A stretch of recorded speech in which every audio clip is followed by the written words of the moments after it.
Okay, so let's get right into this debate. So JT, I commented on his channel about them Pittsburgh Steelers. He said, I don't know about the take that I had. And recently, and throughout this offseason, I've been preaching that the Steelers are not a playoff team this season. And JT disagrees with me. And a lot of people actually disagree with me. I realize this is a hot take. So today we're gonna have a little debate and talk about if the Steelers are a playoff team. By the way, guys, be sure to comment if you're watching on YouTube if you think Pittsburgh is a playoff team and why. Okay, so let's get started, man. So Pittsburgh, I got no complaints about that defense. Top 5 defense in my opinion. From last year, they were 5th in points per game allowed. You got TJ Watt, you got Devin Bush, you got Joe Hayden, played good last year. No complaints about the defense. I don't think the Steelers have the best defense in the NFL, but they're right up there. They're definitely a very, very good defense, okay? And I realized that Doug Hodges and Mason Rudolph are not playing quarterback for this team anymore. Big Ben is an upgrade. Not even going to debate you about that. But I don't think Ben Roethlisberger is going to do all that great this year. I really don't. Let's take a look back when Big Ben was last healthy, okay? I understand that he threw for a lot of yards, threw for a lot of touchdown passes, but the Steelers didn't make the playoffs. They missed the playoffs. He led the league in interceptions. And see, the thing is, Steelers fans can't expect Ben to throw for 5,000 yards, over 30 touchdowns, in my opinion, just because I don't think Antonio Brown, he's not walking through that building anymore. Le'Veon Bell, I know he's kind of flamed out with the Jets, but when Le'Veon Bell was on the Steelers, he was one of the best running backs in the entire NFL. I don't think that James Conner is on a prime Le'Veon Bell's level. So I don't think Ben's going to do all that great this year, not to mention he's 38 years old, coming off a major surgery, and he's only played a full season in his career 4 times in 16 years. Big Ben's always kind of playing around 80 to 70 to 75%. I just don't know what to expect from him coming off a major injury, that being that old. I don't have high expectations for him. And listen, the last time Ben was on the field when we saw him this past year, I know it was a small sample size, but versus the Patriots, he didn't look so good. The Seahawks, it was shaky first half, We saw Big Ben last year, 56% completion percentage, 1 touchdown, 66 passer rating. And we look at Big Ben's weapons. I'm not going to say that Ben doesn't have bad weapons. He does have bad weapons. But Juju, he kind of underwhelmed last year. I understand that it was not great quarterback play, but I don't consider Juju to be a top 10 wide receiver. I look at Eric Ebron. Eric Ebron never had a 1,000-yard season. I don't see it. We look at the run game. James Conner. Is James Conner a dynamic running back? I don't think so. 4 yards per carry last year, only 446 yards, and he couldn't stay healthy. And I know that Deontay Johnson's a player that Pittsburgh Steelers fans are excited about. I'm excited about Deontay Johnson, but I don't think Deontay Johnson is among one of the better number 2s in the NFL. James Washington's okay. And yeah, I don't see it with Pittsburgh this year. I think that defensively they'll be very good. They're well coached. So I have them going 8-8 just because Mike Tomlin's never had a losing season. He's never had a losing season. He's an elite head coach. Good defense. Ben will at least give you average quarterback play this year. Not above average, not MVP level, but he'll be solid. But I see the Steelers going 8-8. I think Baltimore. I think Kansas City. I think the Patriots. I think the Texans. I think the Bills. I think the Broncos. I think Cleveland. And I think Tennessee are all better than Pittsburgh. So JT, what do you disagree with? And why are the Steelers a playoff team? Because you actually had them as a dark horse Super Bowl contender, if I'm not correct. Here's my thing. So let's talk about the teams you said was better than Pittsburgh first. Houston is not better than us. Houston's offensive line is amongst the worst in the NFL. They lost their best run defender and DJ Reader. And plus, their defense was 24th versus the run and 29th against the pass. Their defense has been pretty much in the bottom of the barrel in the NFL in terms of statistics for like the last 4 or 5 seasons. The only reason why Houston makes it to playoffs is because of Deshaun Watson. And you wonder why they never make it far, because they don't have a good coach. You see, Houston was basically like, you're in college, we're both in college. So you ever had a math test and you got the right answer on the math test, but the way that you got the right answer was the wrong method of getting at? That method may work for that problem, but once the problem gets more complex and more complicated, that method won't work anymore.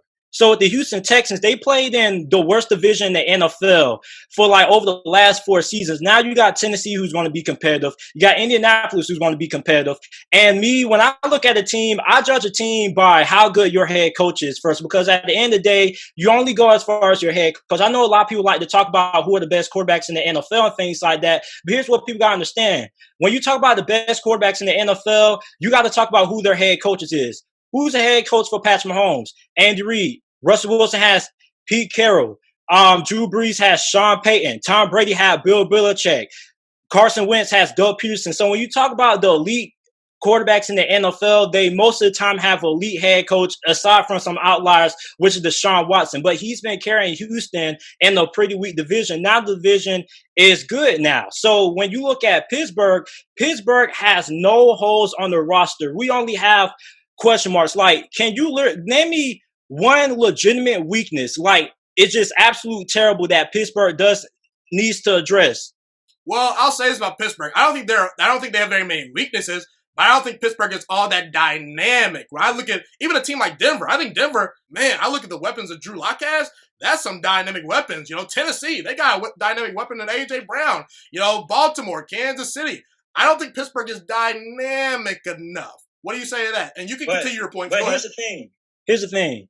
When we talk about playmakers, you got to look at the first thing that matters is the offensive line. So you alluded to Le'Veon Bell not playing.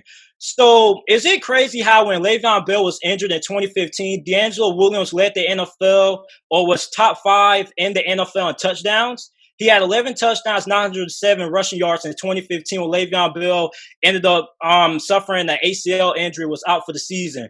You see, what I was trying to tell Steelers fans before Le'Veon Bell left was that Le'Veon Bell is a product of the Pittsburgh Steelers off the line, because you got to look at how good was the running back play when Le'Veon Bell was injured? And D'Angelo Williams rushed for 907 yards when Le'Veon Bell wasn't there. D'Angelo Williams had a lot of success when Le'Veon Bell wasn't there. Then you saw Le'Veon Bell leave, go to New York, doesn't even come close to rushing for 1,000 yards, because there's a difference between playing for that Steelers off the line and playing for that New York Jets off the line. Also, 2018, James Conner was a Pro Bowler. He went to the Pro Bowl, and if he never would have missed those 4 games that he missed that season, he would have ended up eclipsing or coming close to Le'Veon Bell's 2017 or like 2015 All-Pro season, I believe. I can't remember the exact number, but it's all about the offensive line play. And when you look at the Steelers offensive line, that's where it starts. You see, you alluded to the teams that make it to the playoffs all have top 10 offenses. But when you look at those teams, they all have good offensive lines besides Seattle. But other than Seattle and Houston, the teams that make it the furthest in the playoffs are the teams that have the great offensive lines. Now, at the end of the day, we can make this all about skill players, the running backs, the wide receivers. At the end of the day, football is the game that is won and lost in the trenches. If you don't win up front and you don't dominate at the line of scrimmage, you're going to lose. Look at San Francisco, for example. Kansas City, in the first half of that game, didn't really have an answer. The 49ers were getting pressure on Patrick Mahomes. Patrick Mahomes played a really bad first half, probably the worst we've seen Patrick Mahomes play. And then in the fourth quarter, what happens? Kansas City's offensive line takes over. 49ers pass rush gets kind of neutralized because they get gas because the offense can't do anything. So the offensive line play for Pittsburgh is still elite. You're looking at an offensive line that allowed less than 30 sacks last year, and we probably would have allowed like only 20 if we didn't have Mason Rudolph and Devin Hodges who hold on to the ball all day long. Then you look at Pittsburgh not being able to run the football. I mean, teams were literally putting like 10 guys in a box. They were just completely going all out trying to stop the run. So, I mean, you can't possibly have a legitimate run game if you don't have somewhat of a threat at quarterback, because at the end of the day, you still have to have a more than capable quarterback. Devin Hodges, I mean, he played great when we compare him to what you expect the undrafted rookie free agent to play. I mean, this guy was a rookie. He was undrafted out of Stanford. Like, not a lot of coaches can even win 8 games with a backup quarterback, let alone a 4th stringer who started the season out on the practice squad. So then you look at the wide receiver position. Listen, I'm not worried about the wide receiver. Pittsburgh is probably the best team in the NFL when it comes to developing wide receivers. I don't like to, talk about the past, but we do got to give a history lesson about the wide receivers that had came and gone out of Pittsburgh. Hines Ward, Hall of Famer. Antoine Randall was a really good player. Santonio Holmes, remember him, Super Bowl MVP from Super Bowl 43 against Arizona. What happened once he left Pittsburgh? Went to New York, didn't do anything. After Santonio Holmes left, Mike Wallace stepped up. Mike Wallace last year in Pittsburgh, he was a Pro Bowler playing for Big Ben. Once he left, he had some okay seasons with the Dolphins, but he didn't really do nothing after that. Then you had Antonio Brown comes. And Antonio Brown was great, but you can also make the argument that Antonio Brown was nothing without Ben Roethlisberger, because did you remember the games that the Steelers played without Big Ben when they had Landry Jones in that quarterback? Landry Jones may be the worst backup quarterback I ever seen in my life. How you have Le'Veon Bell and Antonio Antonio Brown and Martavis Bryant, and you still can't do anything with them. So Antonio Brown was also at elite level when Big Ben was there. And when you look at teams that have elite wide receivers like the Detroit Lions when they had Calvin Johnson, the New York Giants when they had Odell Beckham, those teams were better when those players left because, well, maybe not the Giants, but those offenses were a little bit better because when you have an elite wide receiver, you try to force feed him the ball to keep him happy. And when you had Ben Roethlisberger in 2018, you alluded to his 16 interceptions, which led the lead that year. 10 out of 16 of those interceptions were all thrown to Antonio Brown. So if he wasn't force feeding the ball to Antonio Brown, he would have only thrown 6 interceptions. Also, you can tell that he was trying to force feed the ball. Ben has a tendency to force feed wide receivers, period. So you think he's going to spread the ball around to his playmakers. You don't think he's going to force feed Juju? I mean, he is, but like when you have a guy like Antonio Brown, you would throw it up to him. But in certain situations, when Antonio Brown was pitching his fits, Big Ben was trying to force him the ball to keep him happy. And that's the thing. When you have a guy in the locker room like that, same thing with Odell Beckham. That's why I don't believe Cleveland is going to be all that better than Pittsburgh this year because you got Odell Beckham, you got Jarvis Landry, you got 2 wide receivers who are ball hungry. We saw in that Kevin Stefanski system last year in Minnesota, Adam Thielen and Stephon Diggs were both unhappy with their amount of targets at some point in the season. You're not going to be able to satisfy both of those guys. You can't satisfy a guy who constantly wants the ball in his hands. So you go back in 2018, think about the games Pittsburgh lost. We lost to the Oakland Raiders when Big Ben had to sit out the 2 halves or 2 quarters when Joshua Dobbs had to come in. Then he came back in the 4th quarter. Steelers lost that game because he threw an interception to Antonio Brown in the red zone trying to force feed him the ball. He did the same thing versus Denver, trying to force feed Antonio Brown the ball in the red zone. So I think Big Ben got a little bit too concerned and got a little bit too complacent with trying to keep Antonio Brown happy. That's why it's important to get guys like that out of the locker room. That's what makes Pittsburgh one of the best organizations in the NFL. Pittsburgh, Green Bay, New England, they have the philosophy that everybody is replaceable. They're not going to let one player dictate their franchise because you saw what happened when Aaron Rodgers was dictating the Green Bay Packers when he basically had all the control. Green Bay eventually, like the same thing that's going to happen with Deshaun Watson. You give him all the power. You say, hey, go win me the game. But then eventually that all crashes and burns like he did it in Mike McCarthy's last season. So you look at Pittsburgh, you have, our wide receivers.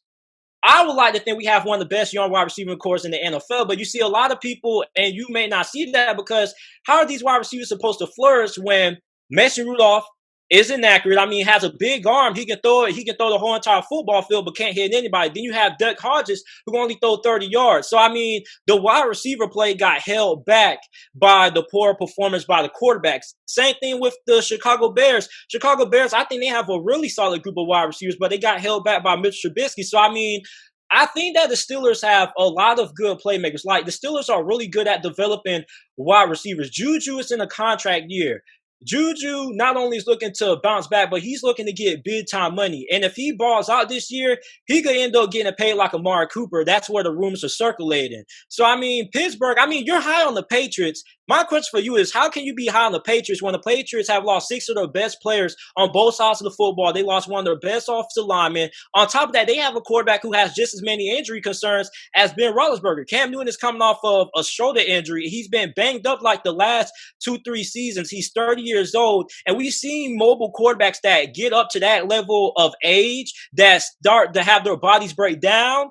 They don't really have that many years left of playing. So, I mean, when we think about Cam Newton, you got to have the same, flaws and, question marks about Cam Newton with Big Ben because he's injury prone also. And also, the Steelers don't have anybody dynamic. Who do the New England Patriots have that's dynamic other than, Julian Edelman, who's been there for about 20 freaking years? I mean, N'Keal Harry, what did he do last season? He got outplayed by Deontay Johnson. Deontay Johnson, a lot of people don't know this, was injured last season. And he was the best player on the Steelers offense. So a lot of people think the Steelers aren't better than the Patriots, but we're just giving the Patriots the benefit of a doubt because of how great their coaching staff is. You got to say that. Yep, and I'm definitely doing that. I'm definitely doing that.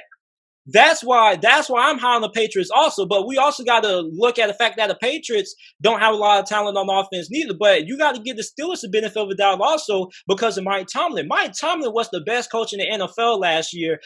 It really shouldn't be a debate.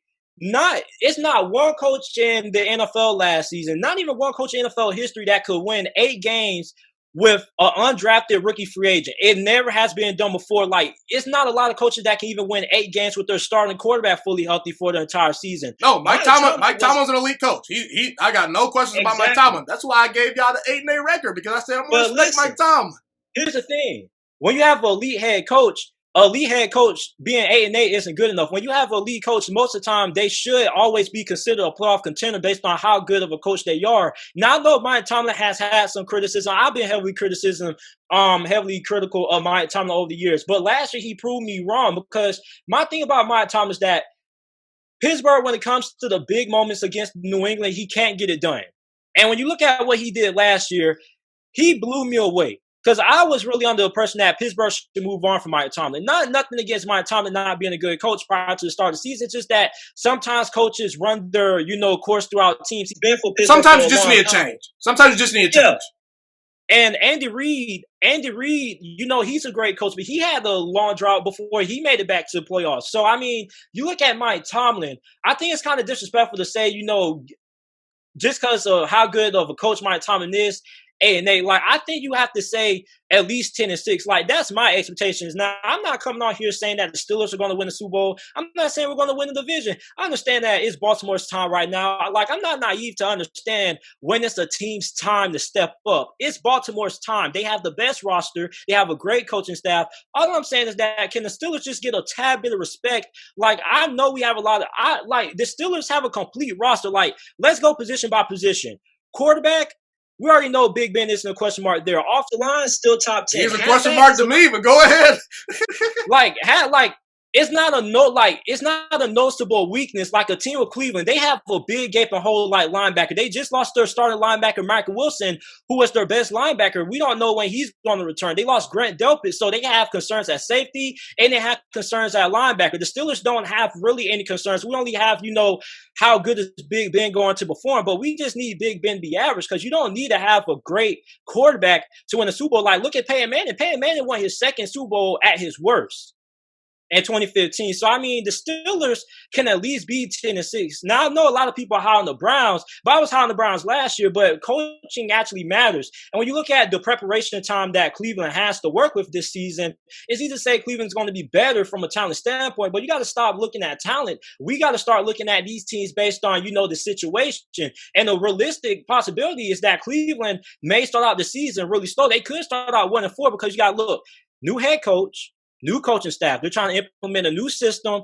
and a new playbook. We've only had 3-4 weeks of time to actually get on the field. And I understand what it's like to have a new head coach, because in high school, we had a coaching change. But when you have a short amount of time to prep, there's a difference between, you can watch all the film you want to, the playbook. But once you get on the field, it's a difference, because you got to be able to execute those plays. And the Cleveland Browns, NFL playbooks probably have like over 200, 300 plays. And how many can the Browns literally be able to master by the time week 1 of the NFL season starts? So, I mean, new offense, new offensive coordinator, new coaching staff, it's going to take them a while. And Pittsburgh, last year, we started out kind of slow. We always kind of start out a little bit slow on offense, because Pittsburgh is an offense all about chemistry. Like you alluded to earlier, Big Ben is a guy who really trusts his wide receivers. Like, if Big Ben doesn't trust you, he's not going to throw you the football. He had a lot of faith in Antonio Brown. Like, Big Ben is willing to, risk turn the football over if it risks, having his wide receivers make a big play. Big Ben is a guy who has great chemistry with his wide receivers. Like, if Big Ben doesn't trust you